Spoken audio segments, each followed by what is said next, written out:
ஆனா சத்தியமா இப்படிலாம் நடக்கும்னு சொல்லிட்டு அவர் கொஞ்சம் கூட எதிர்பார்த்திருக்க மாட்டாரு. 2018 பிரான்ஸ் நாட்டுல ஒரு அபார்ட்மெண்ட்ல 4வது ஃப்ளோர்ல ஒரு குழந்தை ஆபத்தான முறையில் தொங்கிட்டு இருக்கு. என்னாச்சுன்னா அந்த குழந்தையோட அம்மா குழந்தைய வீட்டுல விட்டுட்டு பக்கத்துல இருக்க கடைக்கு போறதுக்காண்டி வீட்டை பூட்டிட்டு போயிருக்காங்க. அந்த நேரத்தில் அந்த குழந்தை பால்கனி வழியே வெளியே வந்து ஸ்லிப் ஆகி ஆபத்தான முறையில் தொங்கிட்டு இருந்திருக்கு. அதை பார்த்த மக்கள் கீழே இருந்து கூச்சல் போட்டிருக்காங்க.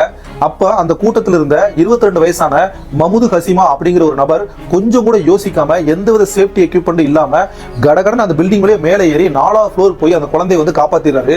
குழந்தையை காப்பாத்தினதுக்கு அப்புறம் அந்த இடத்த விட்டு எஸ்கேப் ஆக பாக்குறாரு. ஏன் அப்படின்னா அவர் வந்து மாலிக் அப்படிங்கிற நாட்டை சேர்ந்தவர். அவர் இல்லீகல் என்ட்ரி மூலியமா அகதி அந்த நாட்டுக்கு வந்திருப்பாரு.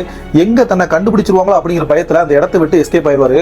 ஆனா அங்க இருந்தவங்க அதை வீடியோ எடுத்து சோசியல் மீடியால வைரல் பண்ணிடுறாங்க. அந்த வீடியோவை அந்த நாட்டோட பிரசிடென்ட் வந்து பாத்துறாரு. உடனடியா அவர் வந்து கூட்டர் சொல்றாரு. இவர் வந்து அச்சோ நம்ம மாட்டிக்கிட்டோம், நம்மளை வந்து அரெஸ்ட் பண்ண போறாங்க அப்படின்னு பயந்துட்டே போறாரு. அந்த நாட்டோட கவர்மெண்ட் குழந்தையை காப்பாத்துறதுக்காண்டி அவரோட செயலை பாராட்டி பிரான்ஸ் நாட்டோட குடியுரிமை கொடுத்ததும் இல்லாம அந்த நாட்டோட தீயணைப்பு துறையில வேலையும் போட்டு கொடுத்துறாங்க. அதாவது உயிரை பணையம் வச்சு அவர் செஞ்ச வேலையினால அந்த குழந்தையும் புழைச்சிருச்சு, இவருக்கும் வந்து ஒரு நியூ லைஃப் கிடைச்சிருச்சு. The moral of the story என்னத்த கருத்து சொல்ல, அதான் உங்களுக்கு எல்லாம் தெரியுமே. நீங்க சிம்பிளா இந்த வீடியோக்கு ஒரு லைக் மட்டும் பண்ணிடுங்க.